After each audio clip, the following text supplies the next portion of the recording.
जय गुरुदेव। जय जय सद्गुरु परशिवा, सच्चित सुखात्मका भवोद्भवा, परब्रह्मीचा निज ठेवा तुझ नमू। या ओवीमध्ये संत शिरोमणी शिवयोगी मन्मथ माऊली सद्गुरुनाथांना परशिव मानून त्यांची स्तुती करतात। सद्गुरु म्हणजे सच्चित आनंद स्वरूप परब्रह्म, जे सच्चित सुखात्मक आहेत, अर्थात सत त्रिकालाबाधित चैतन्य आणि आनंद यांचं साकार रूप,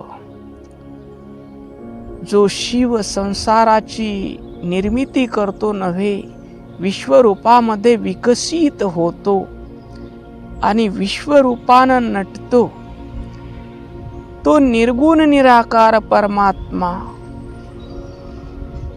या शिवाच्या मायेनं बंधनात पडलेल्या जीवाला आपल्या मूळ स्वरूपाची आठवण करून देण्यासाठी सद्गुरुनाथाच्या रूपानं सगुण साकार झाला आहे।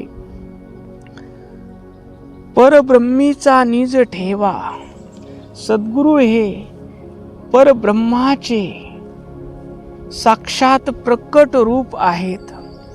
त्यांच्या कृपेनेच जीवाला आपल्या मूळ स्वरूपाची सच्चित आनंद स्वरूपाचं ज्ञान होतं। अशा सद्गुरूला तुझ नमो म्हणून समर्पणानं अहंकार सद्गुरुनाथाच्या चरणी माऊली समर्पित करतात। हा झाला या ओवीचा सरळ भावार्थ। आता आपण या ओवीचं आध्यात्मिक चिंतन करू। जय जय सद्गुरु परशिवा। हे सद्गुरुनाथा, तुमचा जय जयकार असो। तुम्ही परशिव आहात। परशिव म्हणजे शुद्ध चैतन्य, जेथे संकल्प नाही, विकल्प नाही, केवळ शांती आनंद आहे, अशी शुद्ध स्थिती, जिथं मी तू पुन्हा हा भेदभाव राहत नाही, असं तत्व म्हणजे परशिव। हे गुरु शिष्याच्या बाह्य रूपाला अर्थात देहाला पाहत नाहीत, तर त्याच्या देहातील चैतन्याला पाहतात। जे चैतन्य स्वतः अनंत असून स्वतःला संकोचित देहापुरतं मर्यादित मानू लागलं आहे, अशा चैतन्याला जागृत करणारे सद्गुरु आहेत। म्हणून म्हणतात जय जय सद्गुरु परशिवा। तुम्ही कसे आहात? सच्चित सुखात्मका। तुम्ही सच्चित आनंद स्वरूप आहात। सत म्हणजे त्रिकालाबाधित, जे कधीही बदलत नाही, जे स्वयंप्रकाशित ज्ञान आहे, ते म्हणजे चित तत्व। आणि सुखात्मका म्हणजे जे बाह्य विषयावर सुख अवलंबून नाही, ते सुख म्हणजे स्वतःचं स्वरूप सुख स्वरूपच आहे, आनंद स्वरूपच आहे। ते मिळवण्यासाठी बाह्य वस्तूची, व्यक्तीची काहीही गरज नाही। सद्गुरुनाथ हे शिष्याला पटवून देतात की ज्या तू सुखाचा शोध घेत आहेस, बाहेर भटकत आहेस, शब्द स्पर्श रूप रस गंध याच्या माध्यमातून तू ते सुख शोधत आहेस, तिथं ते सुख नाही। तू सच्चित आनंद स्वरूप आहेस। तू त्रिकालाबाधित आहेस। तू जन्मणारा मरणारा नाहीस, तू शरीर नाहीस, तू चैतन्य स्वरूप आहेस। तू देहाला जाणणारा आहेस, तू मनाला जाणणारा आहेस, तू बुद्धीला जाणणारा आहेस। जाणणे म्हणजे तुझं चित्त स्वरूप आहे। आणि आनंदाकडे तुझी लागलेली ओढ म्हणजे तुझं मूळ स्वरूप आनंद स्वरूप आहे, हा शिष्याला बोध देतात. पुढं बोध भवा म्हणजे मायेचा खेळ. भव म्हणजे संसार आणि उद्भव म्हणजे जन्म देणे. शिवच 36 तत्वाच्या माध्यमातून विश्वरूप झालेला आहे. शिवाला इच्छा निर्माण झाली, मी एकटा आहे, मला अनेक व्हायचं आहे. शक्ती तत्व, मी निर्माण केलेल्या विश्वामध्ये माझं स्वरूप प्रकट झालं पाहिजे, हा संकल्प केला. सदाशिव तत्वात शिव आला. मी निर्माण केलेल्या विश्वामध्ये त्याचं नियंत्रण आणि नियमन मला करायचं आहे. इथं शिव ईश्वर तत्वात आला आणि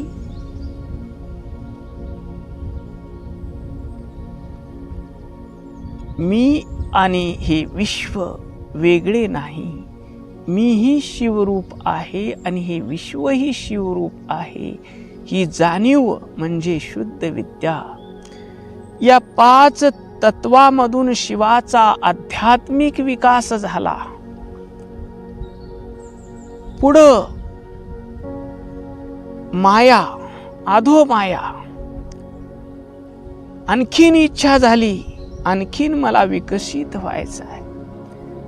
त्यावेळेस मायेच्या प्रभावाखाली येऊन स्वतःचं आनंद स्वरूप, शांत स्वरूप, चैतन्य स्वरूप विसरला. मायेच्या संगे विश्व निर्मिले, मायेने झाकिले निज स्वरूपा. तो मायेच्या प्रभावाखाली येऊन पंचकंचुकामध्ये बंदिस्त झाला. तो सर्व करता असूनही स्वतःला अल्प करता मानू लागला. कला कंचुकामध्ये मर्यादित झाला. सर्वज्ञ ज्ञान स्वरूप असूनही मी अल्पज्ञ आहे म्हणू लागला. विद्या कंचुकात मर्यादित झाला. परिपूर्ण पूर्ण तृप्त असूनही मला हे पाहिजे ते पाहिजे म्हणू लागला. राग कंचुकात मर्यादित झाला. स्वतः नित्य असूनही मी जन्मणारा मरणारा भावू लागला. काल कंचुकात अडकला आणि सर्व व्यापक असूनही या देहापुरतं मर्यादित समजू लागला आणि नियती कंचुकात अडकला. आणि पुरुष तत्वात ही पंचकंचुक आणि माया मिळून पुरुष तत्व झालं. इथं पूर्ण जीवाला आपल्या स्वस्वरूपाचा विसर पडला आणि पंचमहाभूताचा देह धारण करून, पंचमहाभूतात्मक विश्व निर्माण करून, शब्द स्पर्श रूप रस गंध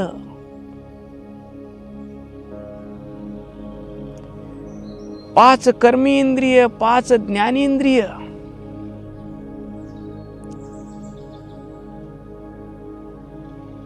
हे 20 तत्व आणि मन बुद्धी अहंकार आणि सत रज तम हे त्रिगुणात्मक प्रकृतीच्या अधीन झाला आणि स्वतःला सुखी किंवा दुःखी समजू लागला. क्षणिक सुखाच्या मागे पळू लागला.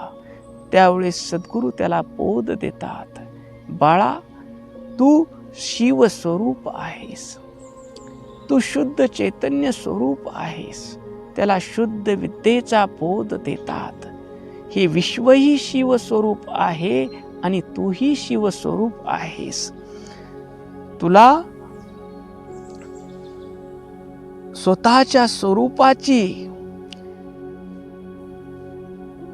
अनुभूती घ्यायची असेल तर तू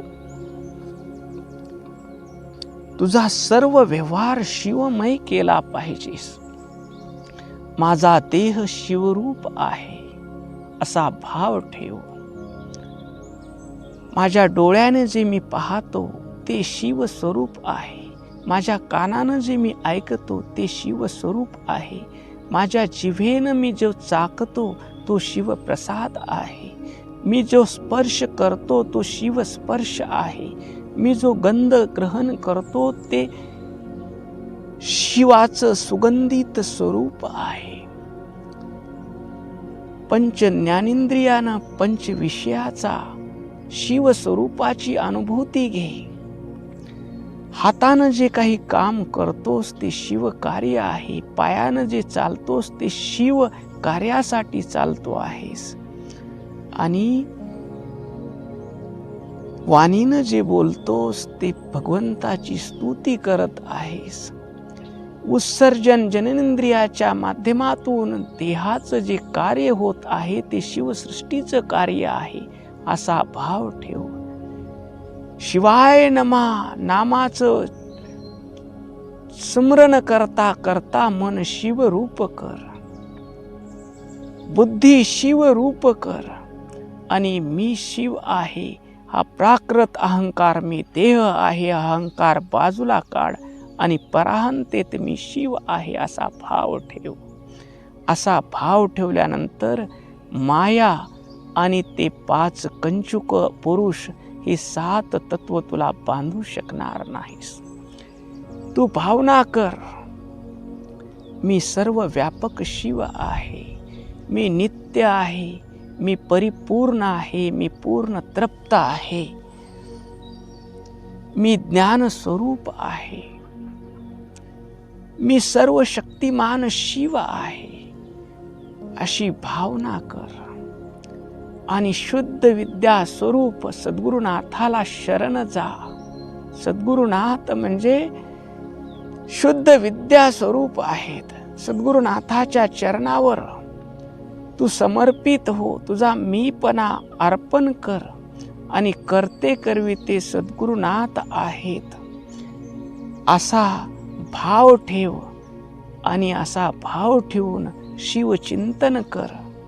शिवचिंतनाने तुला शुद्ध विद्या आत्मसात होईल आणि तुझ्या लक्षात येईल की हे विश्व आणि मी वेगळे नाही. हे शुद्ध विद्येचा तुला बोध होईल. हा माझाच संकल्प होता, मी विश्वरूप व्हावं, हे माझं सदाशिव तत्व आहे. विश्वाचं नियमन करावं, हा माझाच संकल्प होता, मी ईश्वर तत्व आहे. आणि माझी पहिली इच्छा म्हणजे शक्ती तत्व आहे असा तुझा अनुभव येईल आणि तुला शुद्ध चैतन्य स्वरूपाची प्राप्ती होईल.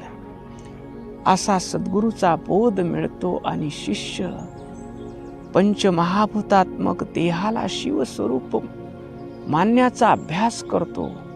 सर्व विषय शिवस्वरूप म्हणून ग्रहण करतो. हातानं शिव कार्य करतो, पायानं शिव मार्गावर चालतो, मनाला बुद्धीला शिव तत्वात विलीन करतो. पंचकंचुकाची माया ओलांडतो आणि गुरु कृपेने सतचित आनंद स्वरूपात प्रतिष्ठित होतो. हे कुणामुळं होतो तर सद्गुरुनाथामुळं होतो. म्हणून ज्या सद्गुरुनाथाने मला माझ्या स्वस्वरूपाचा बोध दिला त्या सद्गुरुनाथाचा जय जय सद्गुरु परशिवा. मी तू पण हे ज्यांनी मिटवलं, माझ्यातला भेद मिटवला. मताचा गलबला ते हो मिटला, स्वानंद मातला अंतर्बाह्य. उरले नाही तुझे पण तया महादेव शरण. द्वैत अद्वैत मावळले ऐक्यरूपी फळ आले. असे परशिव स्वरूप सद्गुरुनाथा तुमचा जय जयकार असो. तुम्ही सत्य स्वरूप आहात, तुम्ही चित्त स्वरूप आहात, तुम्ही सुखात्मक आहात. विश्वरूप झालेले शिव तुम्हीच आहात. तुमच्याकडं परब्रह्माचा ठेवा आहे. शिष्याचं अज्ञान दूर करून त्याला शिवस्वरूपात प्रतिष्ठित करण्याची शक्ती तुमच्यात आहे. हे सद्गुरुनाथा, तुमच्या चरणी मी माझं मी पण समर्पित करत आहे. नमो. तुमच्या चरणी मीपणा समर्पित करत आहे आणि माझे करते करविते चालविते बोलविते माझे सद्गुरूच आहेत. या भावात मी आपल्या चरणी नतमस्तक होऊन विराजमान झालो आहे, असा या ओवीचा भाव संत शिरोमणी मन्मथ माऊली प्रकट करतात. ओम शांती शांती शांती.